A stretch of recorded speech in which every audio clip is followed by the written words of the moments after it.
Cordiales saludos a los televidentes del noticiero El Comercio TV a través de Televicentro, Canal 5 de Quito, y a los amables oyentes de Ecuador Radio a través de Platinum FM y Radio Quito, La Voz de la Capital. Está con nosotros este miércoles la ministra de Inclusión Económica y Social, Berenice Cordero. Vamos a hablar de unos temas vinculados con el área que le compete y que ha venido trabajando incansablemente, como es desde la aplicación del Código Orgánico Integral Penal en el 2014, hay la figura del femicidio. Conocemos que desde esa fecha se han cometido 343 femicidios, en lo que va de este año, 32. ¿Cómo opera el ministerio para entregar el bono a los huérfanos de femicidio? Ministra, buen día. Gracias, Miguel. Un saludo muy cordial también a todos los oyentes. En primer lugar, el bono para los huérfanos de víctimas de femicidio es una medida de protección social, ¿no? Es decir, está enmarcada dentro de los mecanismos que tiene el Ministerio de Inclusión Económica y Social para proteger con ingresos a ciertas condiciones de extrema vulnerabilidad o pobreza. Entonces, el señor presidente de la República en este año, en marzo, emitió un decreto ejecutivo a través del cual dispone que el ministerio ponga en práctica este bono. Este bono tiene como finalidad justamente... ¿De cuánto es el bono? Bueno, el bono es variable porque depende de... ¿Las condiciones de los huérfanos? Sí, existe una tabla similar a la tabla de pensiones alimenticias. Se usó el mismo criterio porque no había otro criterio, otra referencia para establecer el bono. Entonces, este bono está ligado con la tabla de pensiones alimenticias y, claro, tiene, digamos, su ejecución es hasta que cumpla 18 años el niño, la niña o el adolescente que fue víctima indirecta de este terrible suceso, que es el femicidio. Entonces, una de las tiene varios elementos de este bono, ¿no? Uno de ellos es que la sentencia esté ejecutoriada, porque efectivamente el tipo penal, digamos, se precisa en el año 2014 el femicidio, y de ahí en adelante, como ha ocurrido, efectivamente son 343 casos, muy notable el año 2017, donde hubieron 103 casos, y en lo que va de este año estamos ya en 32 casos, de acuerdo al grupo de estadístico que existe conformado para identificar la estadística sobre femicidio. Ministra, de los 343 casos desde el 2014, ¿cuántos han recibido sentencia? La sentencia ejecutoriada, estamos aproximadamente hablando de 102 casos. Uno de los cuestionamientos que existe... Un 30%, sí, el resto espera sentencia. Es correcto. Lo que pasa es que, claro, uno de los cuestionamientos que existe en varias organizaciones de la sociedad civil, el otro día yo escuchaba, es que debería, digamos, asegurar este bono no solamente cuando la sentencia esté ejecutoriada, sino también cuando haya la Fiscalía promueva, inicie las primeras acciones de imputación del tipo penal.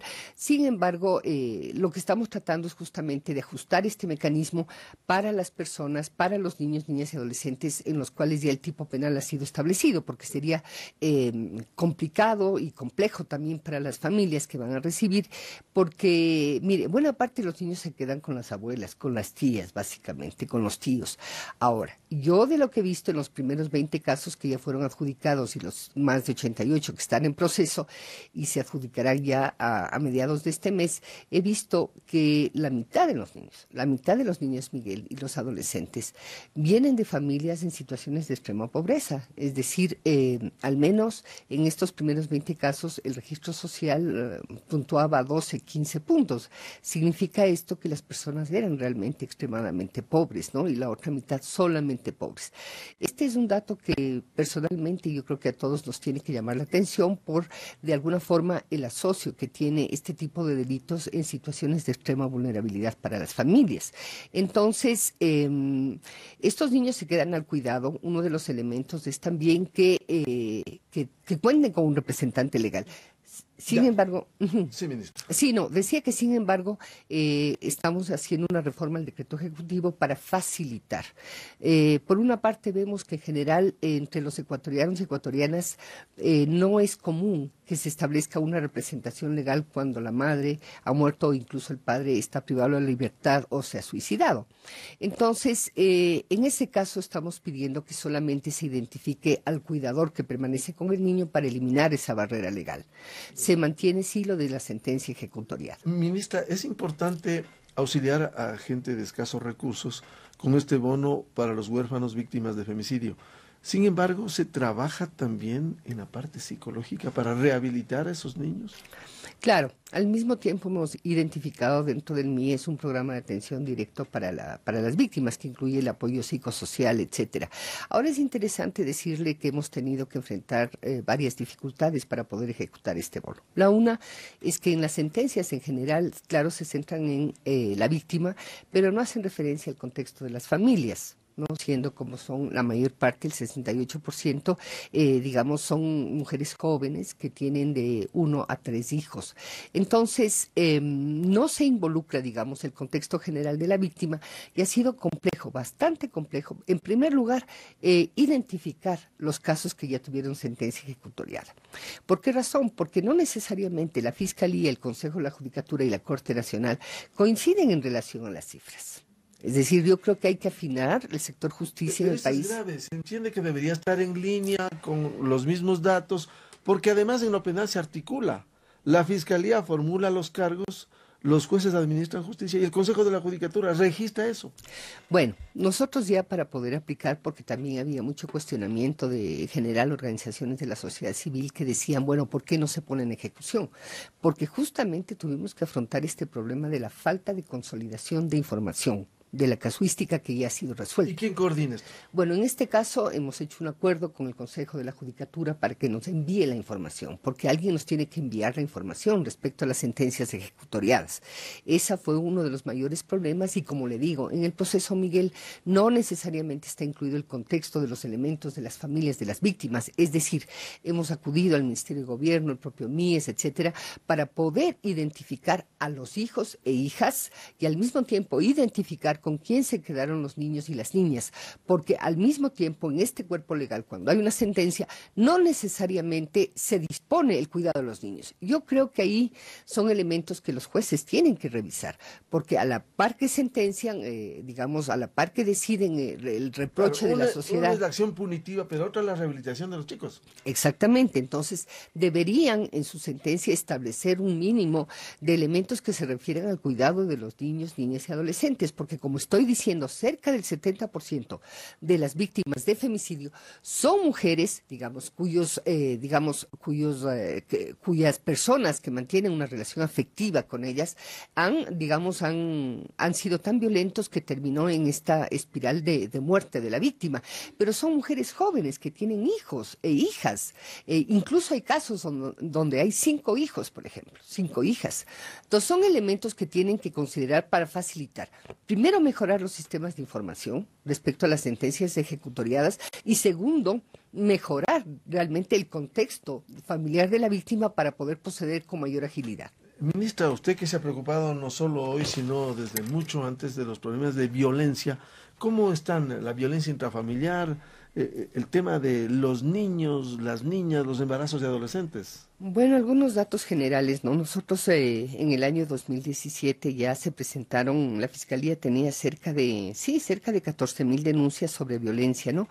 Y buena parte estaba relacionado con delitos sexuales. Es decir, si nosotros entendemos que en este país, de acuerdo a la encuesta de relaciones familiares y violencia de género, ya nos dice esa encuesta en el año 2012, ya mismo salen los nuevos datos, que 4 de cada 10 mujeres se atenta contra la integridad sexual y realmente 4 de estas son adolescentes, son menores de edad. Solo la parte sexual, porque la violencia de todo género está más de 6 de cada 10. Sí, por eso, Miguel, 3.300 casos tuvo el Ministerio de Educación, justamente reportados en el año 2018 sobre violencia contra la integridad sexual. ¿Y todos están judicializados los 3.300?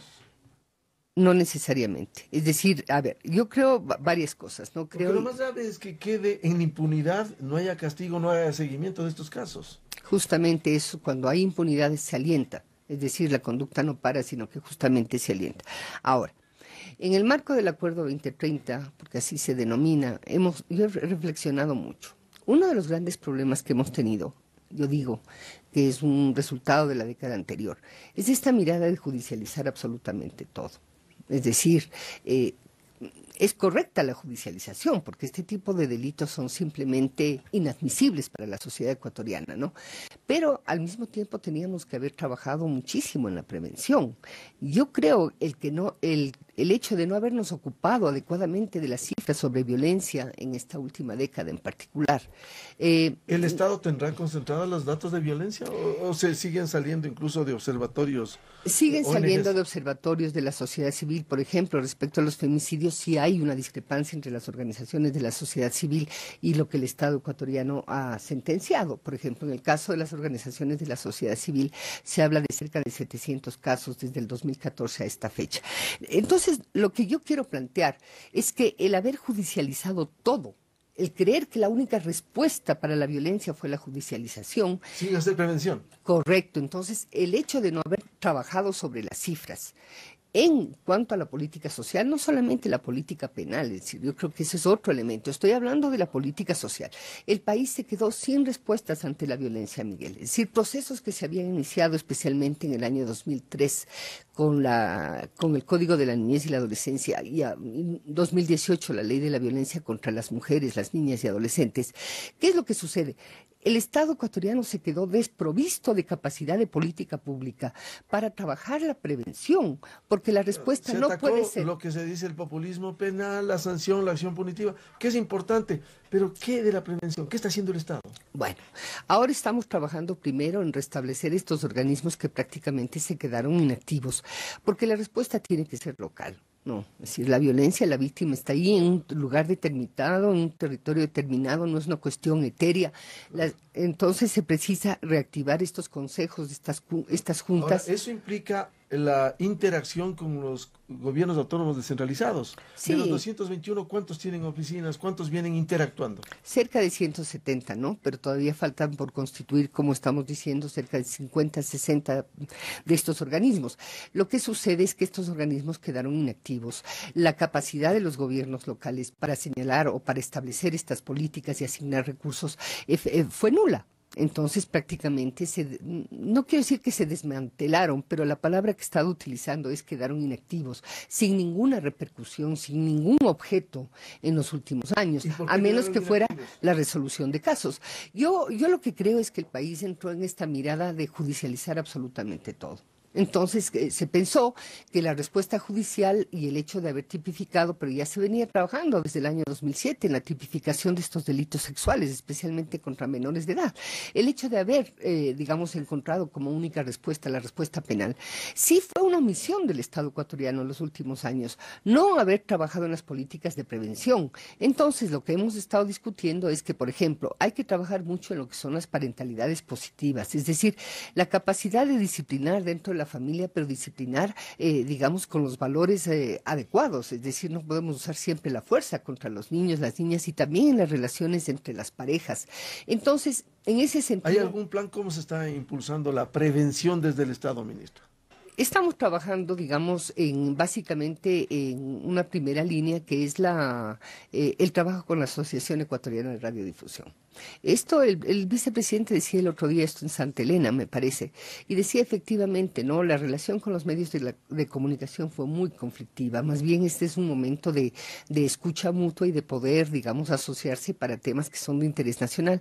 La idea es comunicar a través de los medios masivos, la radio básicamente, sobre este tipo de, digamos, de medidas de conformación de otro tipo de Claro, parentalidades. los medios se abren, pero el Estado, el gobierno tiene que tomar iniciativa para hacer campañas muy puntuales. Bueno, justamente es lo que estamos haciendo, ¿no? Con AER firmamos ya este convenio de cooperación la semana anterior en Santa Elena, con miras justamente a hacer una campaña amplia de difusión, porque muchas familias creen que sus prácticas de crianza son apropiadas.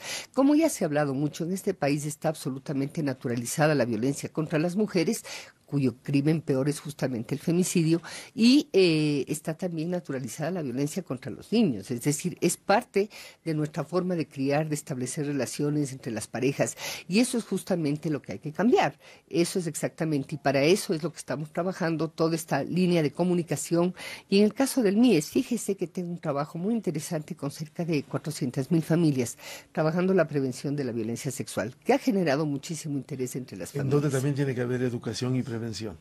Sí, tiene que haber educación y prevención, esa es una línea de respuesta sustantiva y al mismo tiempo en este acuerdo nacional establecimos por primera vez, mire, una comisión mixta entre los operadores de justicia, el MIES y la Secretaría de Derechos Humanos para por primera vez dialogar sobre los casos justamente de violencia sexual que las víctimas no encuentran. Era un tabú, ¿no? Sí, pero no además las víctimas no encuentran respuesta en la justicia con los tiempos y la celeridad que requiere. La ministra de Inclusión Económica y Social, Berenice Cordero, en el noticiero El Comercio TV, a través de Televicentro, Canal 5 de Quito, en las radios Platinum FM y Radio Quito, continuamos este diálogo. Muy buen día.